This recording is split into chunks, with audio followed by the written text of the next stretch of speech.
Assalamualaikum warahmatullahi wabarakatuh. Perkenalkan, nama saya Wulandari Pertiwi dengan NIM 43225055.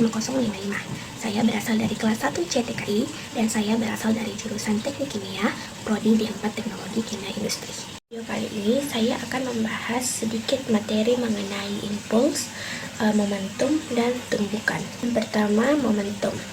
Ukuran kecenderungan benda yang bergerak untuk melanjutkan gerakannya pada kelajuan konstan adalah hasil kali massa benda dengan kecepatan benda pada waktu tertentu dan termasuk besaran vektor. Momentum memiliki rumus P sama dengan M dikali V, di mana P itu adalah momentum, M itu massa, dan V itu adalah kecepatan. Kemudian ada impuls, yaitu hasil kali gaya impulsif dengan selang waktu gaya tersebut bekerja dan termasuk besaran vektor. Impuls memiliki rumus I sama dengan F dikali delta T, di mana I itu adalah impuls, F itu gaya impulsif, dan delta T itu adalah selang waktu gaya. Kemudian di sini ada contoh soal dari impuls dan momentum. Yang pertama, sebuah mobil bermassa 1.500 kg bergerak dengan kecepatan 54 km per jam. Hitunglah momentum mobil tersebut.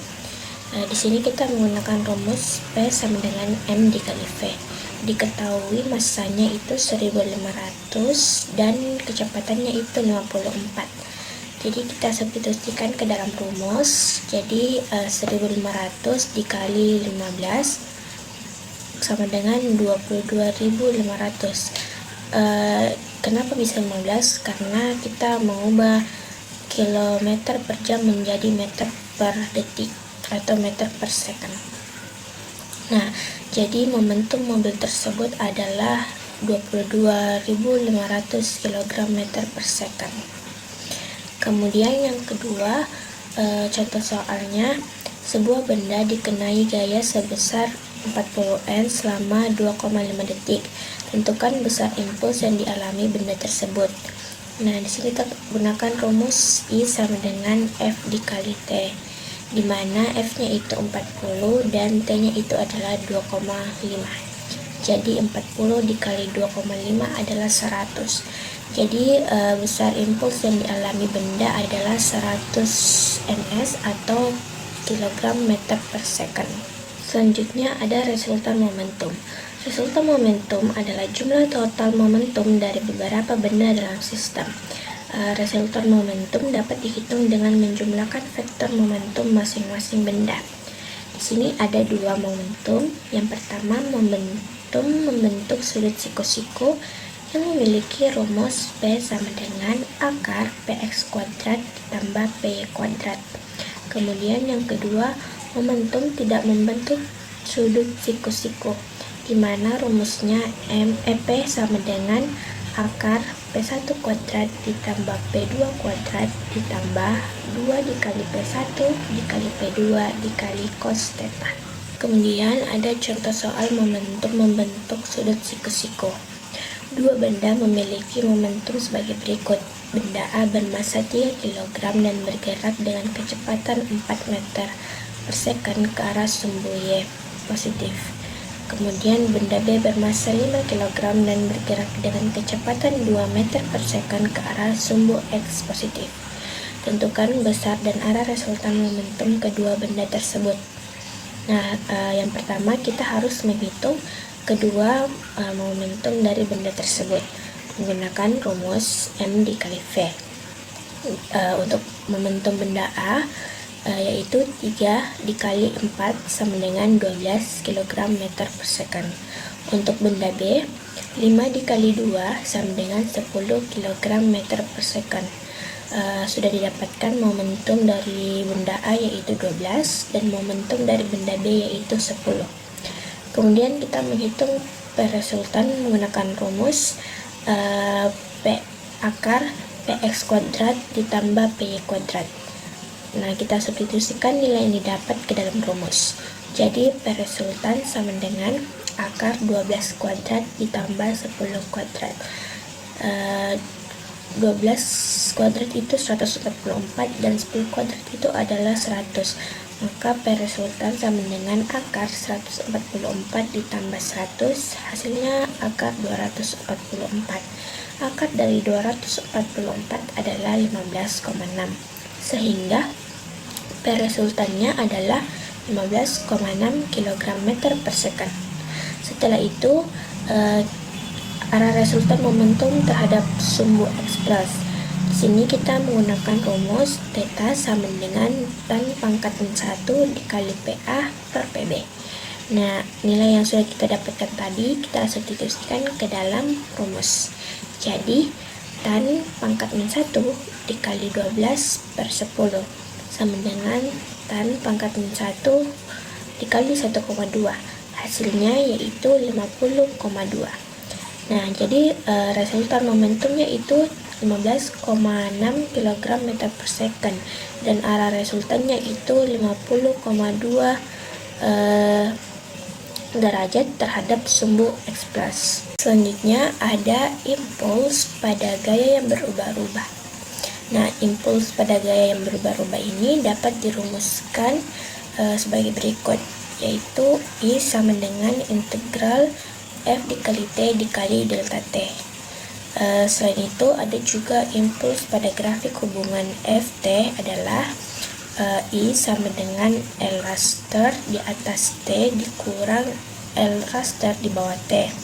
Nah, rumus L raster adalah rumus segitiga, di mana rumus segitiga yaitu luas segitiga sama dengan 1/2 dikali alas dikali tinggi. Kemudian ada hubungan antara momentum dan impuls. Momentum hubungan berdasarkan hukum Newton 2, di mana rumusnya itu I sama dengan M dikali Fc dikurang F0, atau I sama dengan P akhir dikurang P awal, atau I sama dengan delta P. Nah, dari persamaan di samping, maka gaya pada momentum dan impuls dapat dirumuskan F sama dengan delta P per delta T sama dengan delta M dikali V per delta T. Kemudian ada contoh soalnya, sebuah basket bermassa 0,4 kg bergerak dengan kecepatan 8 meter per second. Basket berhenti setelah ditabrakkan ke dinding dalam waktu 0,2 detik. Hitung impuls yang diberikan oleh dinding pada basket. Kecepatan awalnya itu 8 meter per second, kemudian kecepatan akhirnya itu 0 meter per second, sehingga Ft dikurang F0 sama dengan 0 dikurang 8, hasilnya itu min 8 meter per second. Dapat diketahui impulsnya I sama dengan 0,4 dikali min 8, hasilnya min 3,2. Jadi impuls yang diberikan adalah min 3,2 ns. Selanjutnya ada kekekalan momentum. Suatu benda dapat memiliki kekekalan momentum dengan catatan tidak ada pengaruh luar sistem. Kekekalan momentum memiliki dua rumus, dapat dilihat pada slide. Kemudian ada contoh soalnya. Dua benda memiliki massa masing-masing M1 sama dengan 5 kg dan M2 sama dengan 3 kg. Kecepatan awal masing-masing adalah F1 sama dengan 4 meter per second dan F2 sama dengan min 2 meter per second. Kedua benda bertumbukan dan kecepatan benda kedua setelah tumbukan adalah F2 sama dengan 3 meter per second. Tentukan kecepatan akhir benda pertama. Nah, di sini kita menggunakan hukum kekekalan momentum. Rumusnya itu sama seperti tadi yang saya jelaskan. Nah, kemudian kita substitusikan nilainya ke dalam rumus. 5 dikali 4 ditambah 3 dikali min 2 sama dengan 5F1 ditambah 3 dikali 3.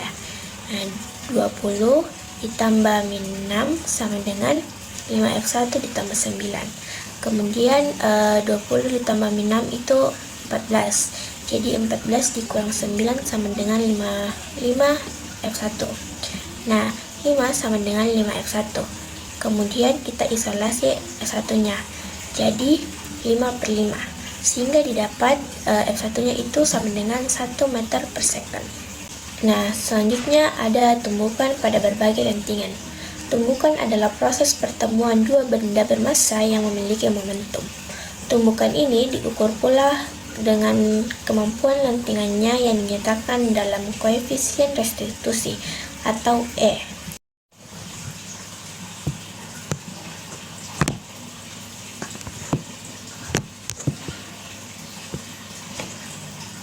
Selanjutnya ada jenis-jenis tumbukan. Yang pertama, tumbukan lenting sempurna atau elastis, di mana kekekalan momentum dan energi kinetik berlaku, dan nilai E-nya itu sama dengan 1. Contohnya, dua benda yang saling bertumbukan. Kemudian, jenis tumbukan yang kedua yaitu tumbukan lenting sebagian, di mana kekekalan momentum berlaku dan energi kinetiknya tidak berlaku. Untuk nilai E-nya itu 0 lebih kecil dari E dan lebih kecil dari 1. Contohnya bola yang dipantulkan ke lantai. Kemudian jenis tumbukan yang ketiga yaitu tumbukan tidak lenting sama sekali atau inelastis, di mana kekekalan momentumnya itu berlaku dan energi kinetiknya itu tidak. Nilai E-nya di sini sama dengan 0. Contohnya itu ayunan kayu yang ditembak dengan peluru. Kemudian ada pun contoh soalnya. Dua benda dengan massa M1 sama dengan 3 kg dan M2 sama dengan 7 kg bergerak dengan kecepatan F1 sama dengan 6 meter per second dan F2 sama dengan min 1 meter per second. Hitunglah kecepatan akhir kedua benda setelah tumbukan jika E-nya sama dengan 0. Nah, di sini momentum sebelum tumbukan yaitu M1 dikali F1 ditambah M2 dikali F2 sama dengan 3 dikali 6 ditambah 7 dikali 1 sama dengan 18 ditambah min 7 yang hasilnya 11. Jadi momentum sebelum tumbukan itu 11. Kemudian momentum setelah tumbukan di mana E-nya itu sama dengan 0. Nah, kemudian kedua benda menyatu. Rumusnya itu F sama dengan M1 V1 ditambah M2 V2 per M1 ditambah M2. Nah, diketahui untuk M1 V1 ditambah M2 V2 nya itu 11. Kemudian M1 ditambah M2 nya itu 10. Jadi 11 per 10. Hasilnya 1,1 meter per second. Mungkin itu saja sedikit penjelasan materi dari saya. Kurang dan lebihnya mohon dimaafkan. Wassalamualaikum warahmatullahi wabarakatuh.